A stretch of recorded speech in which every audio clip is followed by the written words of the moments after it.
طيب بدك تقعد معي؟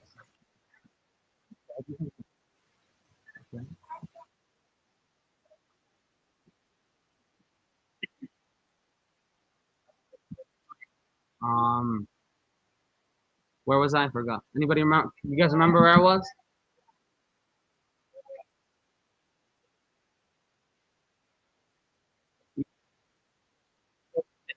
Put on each mountain, Prophet Ibrahim put on each mountain an amount of the birds, and on these four mountains. And some of the narrators mention that he kept the heads with them.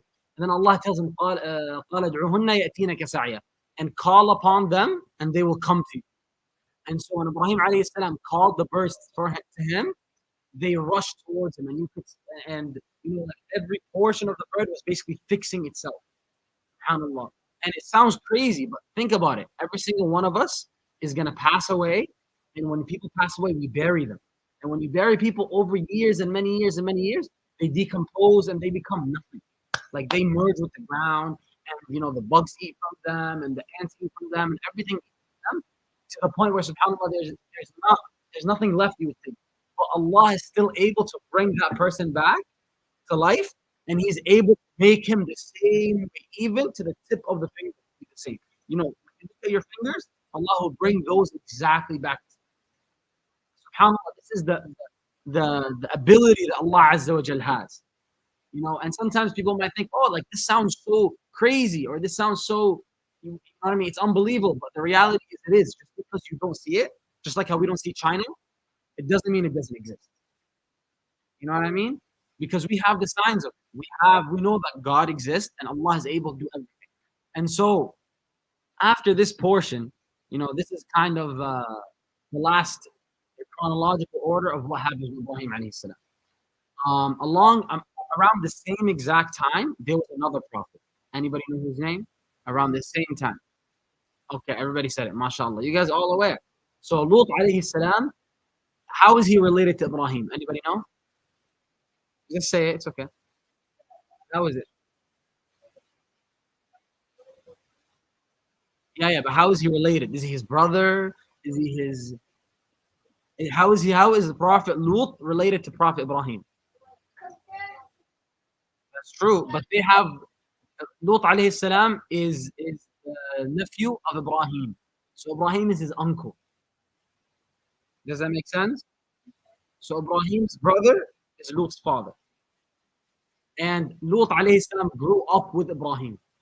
He grew up in the house of Ibrahim and in the house of Ibrahim's father. And so when Ibrahim alayhi salam, as we discussed the story, Ibrahim alayhi salam, he started to give da'wah to his people and to his father. And we remember they expelled him, and then they made a fire and they threw him in the fire.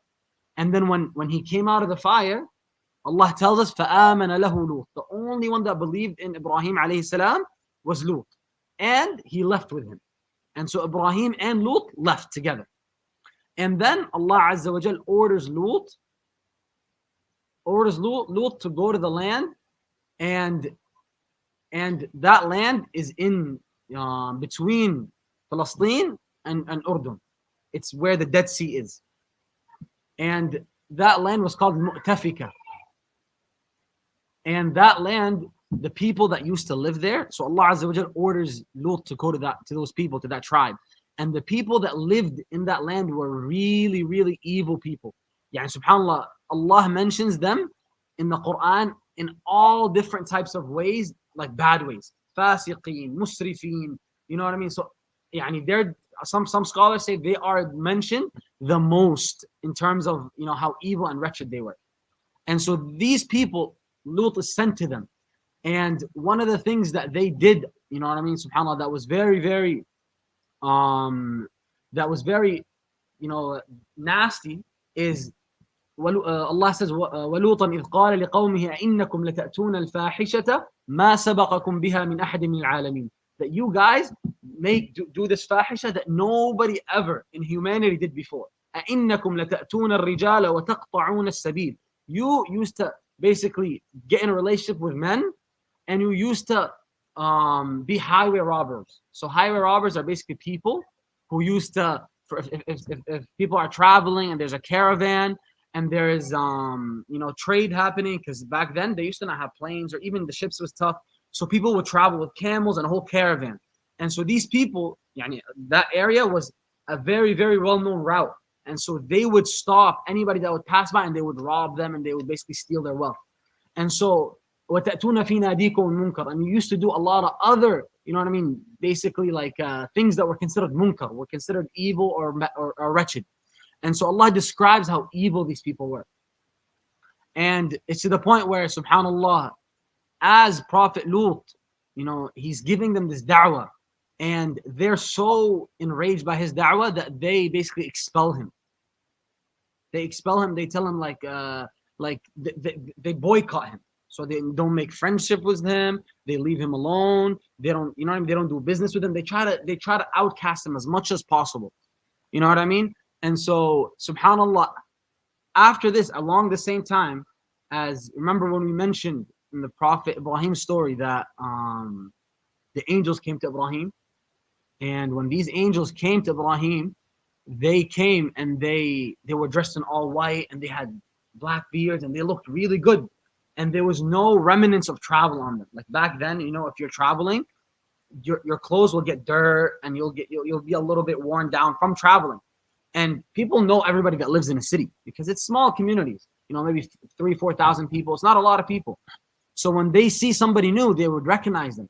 And so when Ibrahim saw these people as travelers, he brought them in and he gave them, فَجَاءَ بِعِجْدٍ حَنِيثٍ, he brought them a big, sheep, and he slaughtered it there, and he presented the food to them from how generous and hospitable he is, subhanallah. And so when Ibrahim, we already mentioned the story, but we'll repeat it. When Ibrahim alayhi salam sees these angels, because do angels eat? Do angels need to eat? They don't need to eat. And so when Ibrahim is watching these angels and their hands, they're not reaching for the food, he's like, something is wrong. What's wrong with these people? People are traveling, they're probably hungry and tired. But yet when the angels come, or when there's food in front of them, they don't eat anything. Why not? Something has to be up with these people. So Ibrahim, he was worried. And then subhanallah, they basically said, do not worry, and we are giving you glad tidings of a son, and وَمِنْ وَرَاءِ إِسْحَاقَ يَعْقُوب. They gave him basically a bushra, like good news.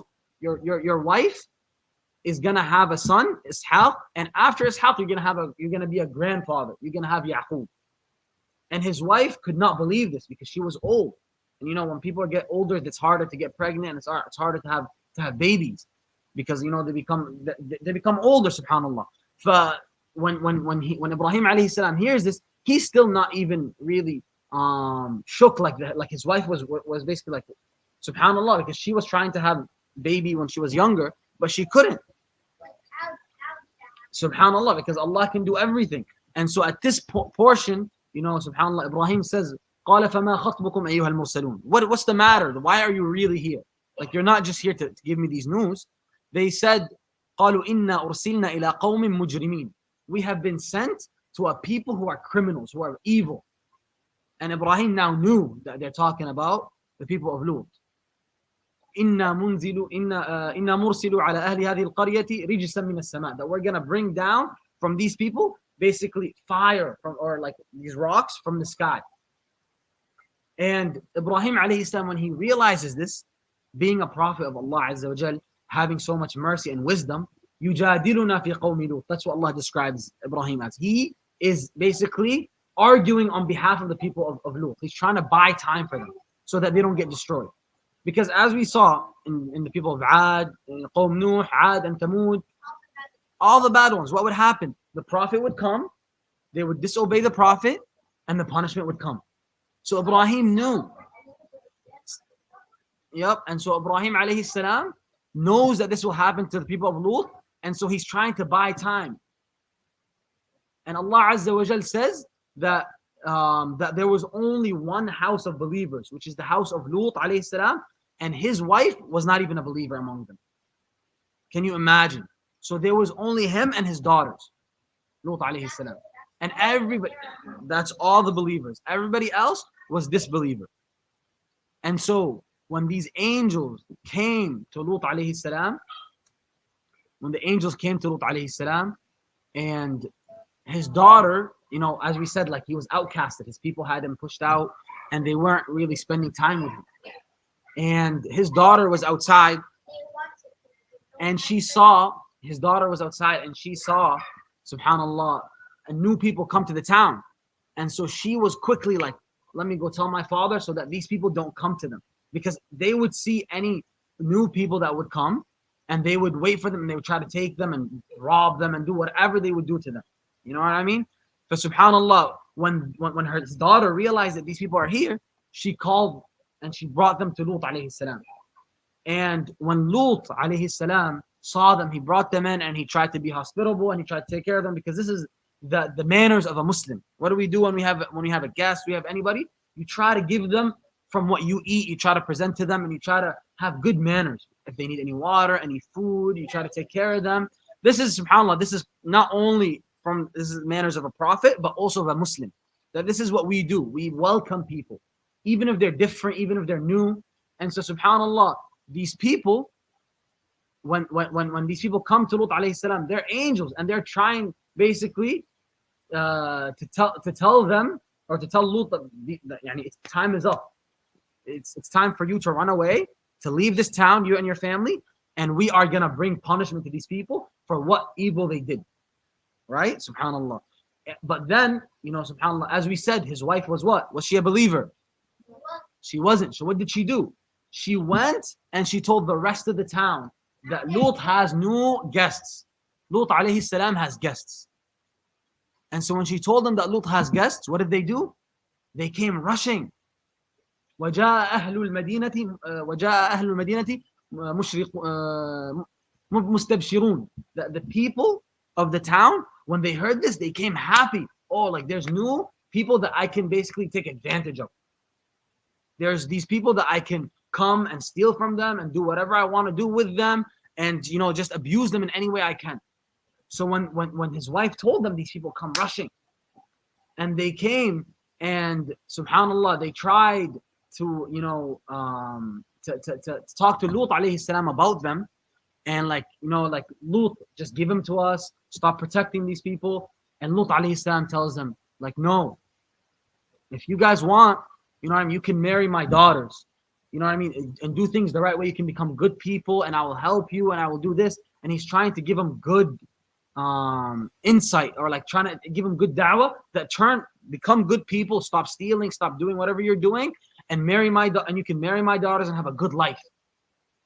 And they say, no, we want nothing to do with your daughters, and you know what we want. وَالْعِيَاذُ بِاللَّهِ.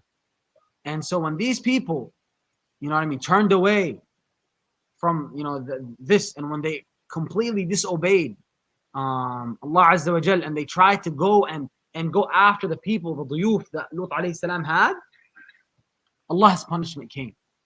And then Allah Azza wa Jal told Lut alayhi salam at night to take his family, except his wife, to leave his wife behind, and to leave the town. And that Allah is going to bring down this rain. And so Allah brings down this rain, and in some nations flips the earth on them.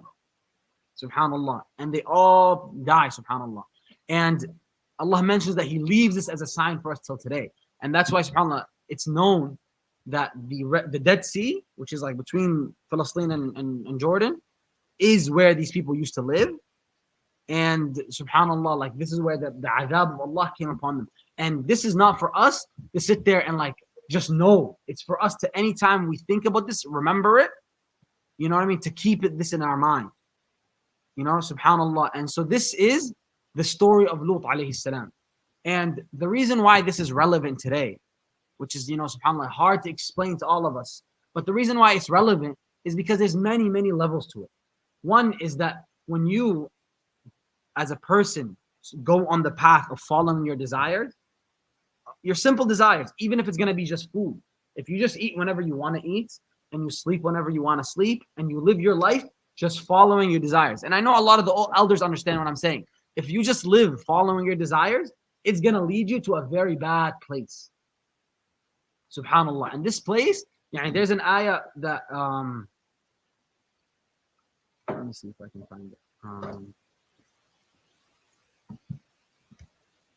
ايش يا أسف؟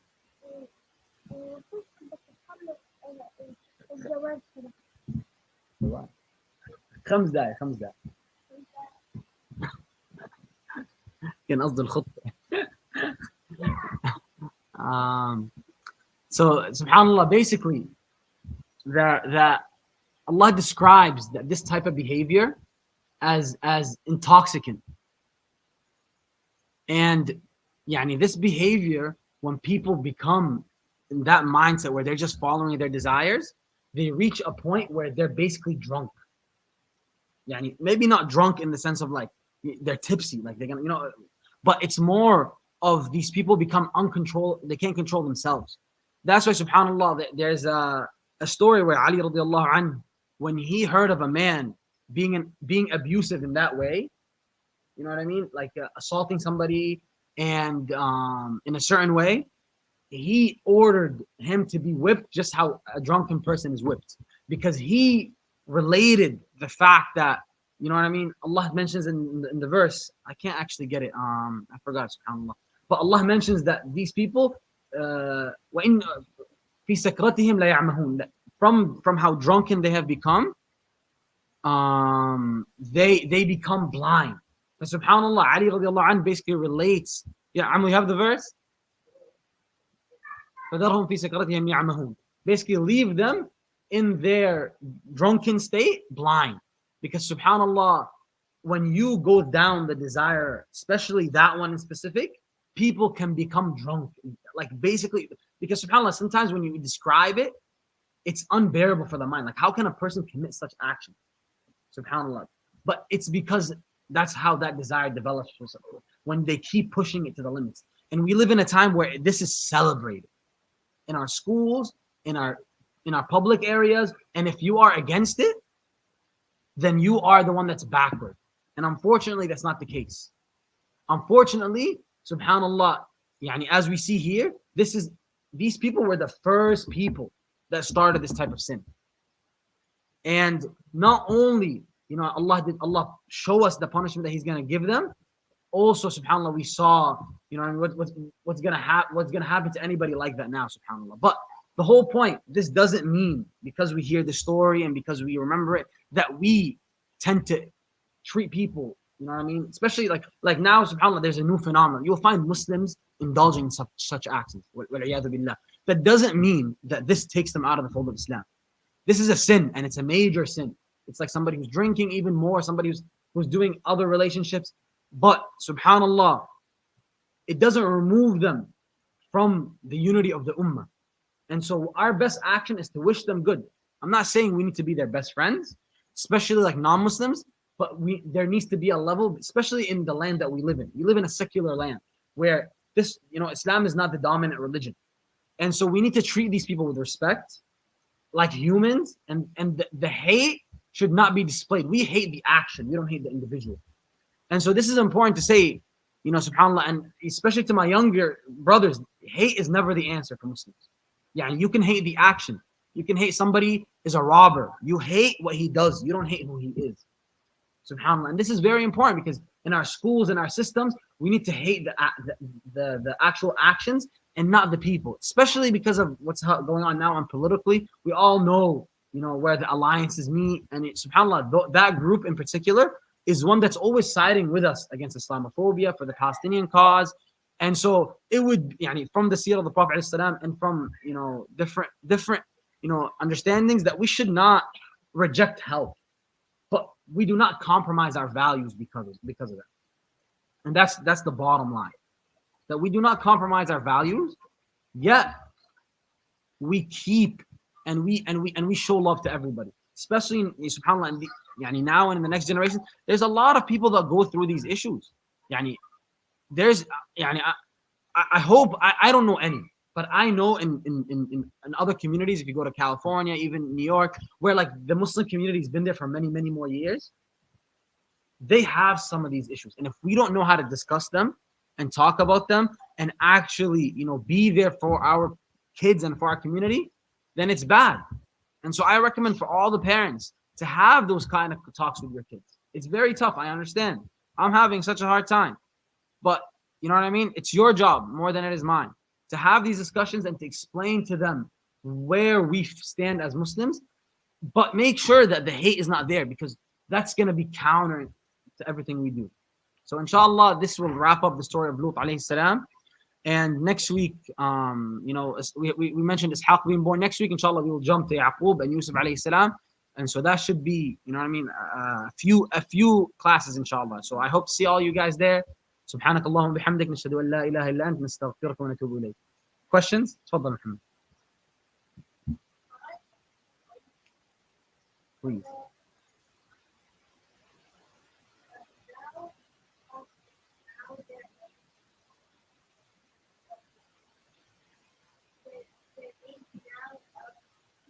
Indeed.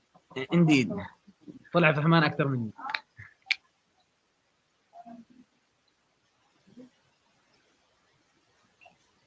طيب, any more questions, comments, concerns before we wrap up? جزاكم الله خير. Oh, تفضل ريان. Sorry, what is it? Yes, Lot is a prophet. جزاك الله خير. سبحانك اللهم وبحمدك نشهد أن لا إله إلا أنت نستغفرك ونتوب إليك. والعصر إن الإنسان لفي خسر إلا الذين آمنوا وعملوا الصالحات وتواصوا بالحق وتواصوا بالصبر. جزاكم الله.